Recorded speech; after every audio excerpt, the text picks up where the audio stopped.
জবাবে দাদা বললেন, হতে পারে। এমনও হতে পারে তার পরিবারের কারোর জন্য তার উপর সমস্যা হচ্ছে। ও আচ্ছা, বুঝলাম। সেটা কালকে ওই বাড়িতে গেলেই বুঝতে পারবো। যাই হোক, পরের দিন সন্ধ্যার পর আমি ও দাদা রওনা করলাম সেই বাড়ির উদ্দেশ্যে। হেঁটে যেতে 30 মিনিট লাগে। দাদা ও আমি গল্প করতে করতে হেঁটে চলেছি। হঠাৎ দাদা আমাকে বলে উঠলেন, দাঁড়া। দাদার কথা শুনে বললাম, কেন, কি হলো? দাদা জবাবে বললেন, সামনে দেখ, বুঝতে পারবি। দাদার কথায় সামনে তাকাতে দেখলাম আমাদের সামনে রাস্তা আটকে দাঁড়িয়ে আছে বিরাট একটা গরু। গরুটা দেখে দাদাকে বললাম, আরে সন্ধ্যা হয়ে গেছে, তবুও গরুটা এখানে, গরুর মালিক কই? তখন দাদা বললেন, আরে বোকা, এটা নর্মাল কোনো গরু না। গরুটার পায়ের দিকে তাকিয়ে দেখ, 4টা পায়ের জায়গায় 6টা পা। দাদার কথা শুনে অবাক হয়ে গরুটার পায়ের দিকে তাকিয়ে দেখলাম, আরে সত্যি তো। হায় হায়, এটা নর্মাল কোনো গরু না। গরুটার চোখগুলো তো আগুনের মতো জ্বলজ্বল করছে। এটা দেখে ভয়ে দাদুর গা ঘেঁষে দাঁড়ালাম। আমাকে ভয় পেতে দেখে দাদা বলল, ভয় পাচ্ছিস কেন?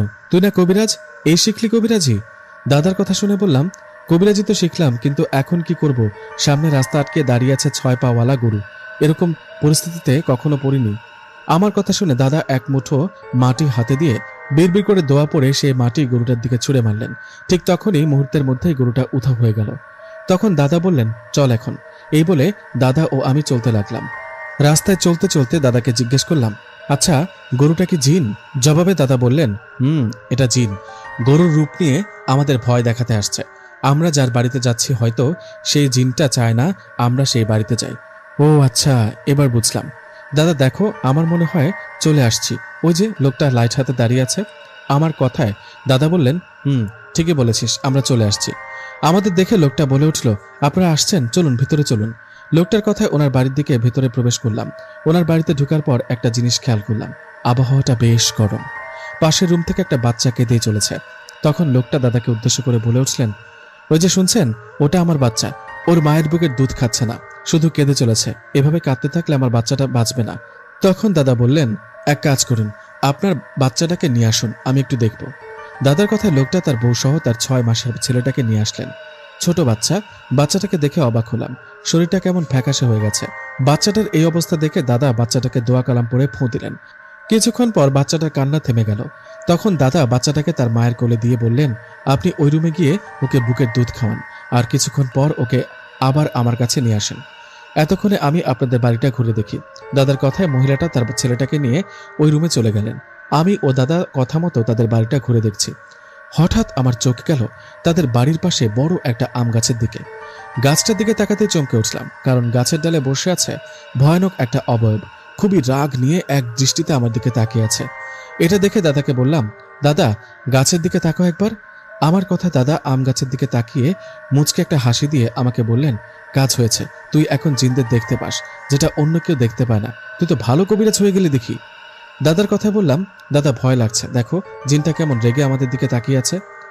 ভয় পাবার দরকার নেই, এসব কিছু না। ভয় দেখানোর চেষ্টা করছে, এসব দেখে দুর্বল হলে চলবে না, বুঝলি? ঠিক তখনই রুম থেকে সেই বাচ্চাটার কান্না ভেসে আসলো। বাচ্চাটা আবারও কান্না করতে শুরু করেছে।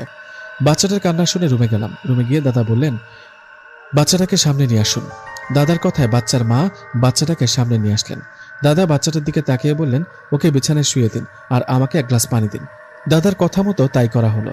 দাদা পানিতে ফুঁ দিয়ে সেই পানিটা বাচ্চাটার দিকে ছিটিয়ে দেওয়ার সাথে সাথে সবাইকে অবাক করে দিয়ে 6 মাসের বাচ্চাটা এক লাফে বিছানায় উঠে দাঁড়ালো। এটা কিভাবে সম্ভব? এত ছোট বাচ্চা দাঁড়ালো কিভাবে? ভয়ে তখন বাচ্চার বাড়ির লোকজন চিৎকার করতে লাগলো। তখন দাদা সবাইকে শান্ত করে বললেন, ভয় পাবেন না। ঠিক তখনই সে 6 মাসের বাচ্চাটা কথা বলতে লাগলেন। বাচ্চাটার শরীরে নিশ্চয়ই জিন হাজির ছিল তখন। বাচ্চাটা বলতে লাগলো, এই বাচ্চাটা আমার, ওকে আমি নিয়ে যাব, কেউ আটকাতে পারবি না। ওই কবিরাজ, শোন, তুই আমার কিছুই করতে পারবি না, তাই বলি যত তাড়াতাড়ি পারিস এখান থেকে চলে যা। জিনটার কথা শুনে দাদা বললেন, আমার কি করতে পারবি সেটা দেখে নিব। এখন বল, এত ছোট বাচ্চার পেছনে কেন লাগলি তুই? কি বাচ্চাটাকে ছেড়ে চলে যাবি নাকি বোতলবন্দি করব?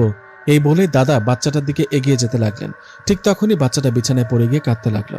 বাচ্চাটার শরীর থেকে হয়তো জিনটা চলে গেছে। তখন দাদা বললেন, ওকে কোলে নিন। বাচ্চার মা বাচ্চাটাকে কোলে নিলেন। বাচ্চাটা কিছুটা শান্ত হয়েছে এখন, কিন্তু বিপদ এখনো কাটেনি। যে কোনো সময় খারাপ জিনটা ক্ষতি করতে পারে বাচ্চাটার। দাদা বাচ্চার বাবাকে বললেন, আজ আর জিনটাকে হাজির করতে পারবো না, আপনার বাচ্চার অবস্থা ভালো না, আমি আজকে চলে যাই, আগামীকাল আসবো। লোকটা বললেন, কবিরাজ সাহেব, দয়া করে যাবেন না, আমার বাচ্চাটা যদি আবারও অসুস্থ হয় তখন কি হবে?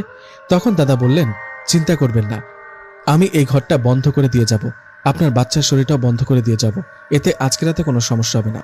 এই বলে দাদা বাচ্চাটার শরীরও ঘরটা বন্ধ করে দিল। এর কিছুক্ষণ পর আমি ও দাদা রওনা করলাম বাড়ির উদ্দেশ্যে। জ্যোৎস্না রাত, দুজনে গল্প করছি আর হাঁটছি। আমি দাদাকে উদ্দেশ্য করে বললাম, আচ্ছা দাদা, কি বুঝলে? বাচ্চাটার অবস্থা তো ভালো দেখছি না। তখন আমার পেছনে থেকে মোটা গলায় দাদা বললেন, অবস্থা ভালো না, বাচ্চাটা মারা যাবে, ওকে মেরে ফেলবো আর ওর রক্ত খাবো।